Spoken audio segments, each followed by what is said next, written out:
if you don't train your mind, you will think, Yeah, 哇，correct.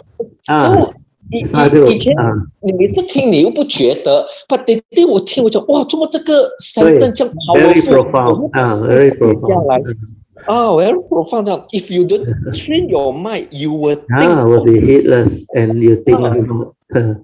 因为这个满地卖啊，它就是这样的。The untrained mind, the Buddha say, is like a devil's workshop. Is in the Dhammapada verse. Who are the devil? With the evil roots. The devil are the evil roots. And they take over your mind. That's why you have to train. How do you train? You have to realize that there is a true mind. So for the true mind to arise, for you to realize it, the mundane mind must cease. So how can the mundane mind cease? That's how the cultivation surface. There are two ways to realize that. For the mundane mind to cease is not to do anything, but the conventional world, the conventional Buddhist community or tradition, they cannot accept this. If I don't do anything, how can I cultivate? How can I awaken? Because they thought they have to do something. And who is doing? The thought is doing. So all these are very contradictory. So when it's very contradictory, they cannot understand. Then when I say mindfulness cannot be practiced, they even got more confused. They say everywhere people are teaching you how to cultivate or practice mindfulness. And when you tell them that, they cannot understand. So this is where the Dhamma is unique. If you don't have the understanding, you will contradict yourself and you will get yourself entangled and you cannot break free. That's why what you mentioned is true. You heard that word is so meaningful. If you don't train your mind, you will be heedless. So how do we train? We need the opposite five spiritual faculty to overcome the five mental hindrances. Where these mental hindrances are the mind state that hinders your mind from entering the meditative state of inner peace, inner calmness, and inner awareness. And they arise because of delusion, sakkayaditthi, habitual tendency, wrong view, lack of yoniso manasikara, which is wisdom. That's why it's called mental hindrance. They hinders your mind from entering the meditative state of inner peace, inner calmness, and inner awareness. And the first two mental hindrance is sensual desire and evil, the duality, how our mundane mind still react to sense experience, the like and dislike, the pleasant and unpleasant sense experience, and our reaction to wholesome and unwholesome mind state, right and wrong, good and bad, all the dualities. Then after that, we had the third mental hindrance, which is sloth and torpor, the lethargic mind, the sleepy mind, the one that lack virya, because we don't understand the Dhamma. We don't have that drive to drive us to cultivate the Dhamma, where we don't see its importance, its usefulness. So all these are the lack of understanding. So that's why the mind becomes lethargic, sleepy. Sloth and torpor can arise. Then it is like tired, heedless, think a lot. It cannot focus. It cannot like stop thinking. It cannot be in a state of mindfulness, awareness.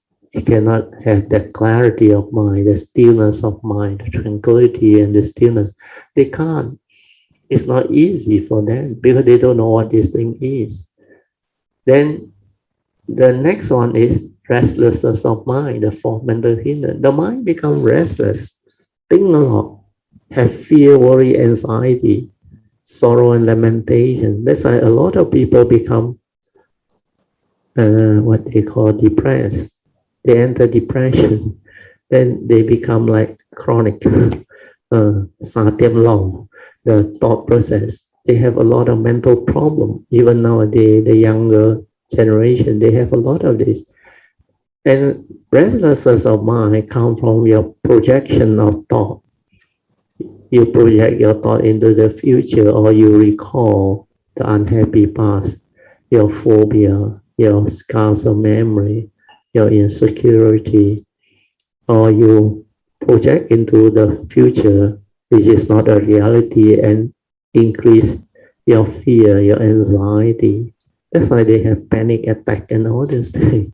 So these are mind states that are not developed through training, through an understanding. These are mind states that has become habitual, like a cocoon of thought that keep on repeating itself without understanding, because these are mental hindrance, or we call wrong thought, that condition your fear, worry, anxiety, sorrow, and you cannot come out of it if you don't understand all this. So the Buddha's teaching is very simple. When you understand, you know how to train, you are free. Then the last mental hindrance is doubt. When you don't have an understanding, doubt will arise. When you don't have faith in the Buddha, Dharma, and the Sangha, and the beauty of this teaching, and how unique a being the Buddha is, how special a being the Buddha is, you cannot develop the faith. And without faith, you have doubt. When you have doubt, you have uncertainty. That's why you cannot do things well. Even as I'm saying, you are not confident, you have not prepared yourself, you have doubt. They say you are almost destined to fail.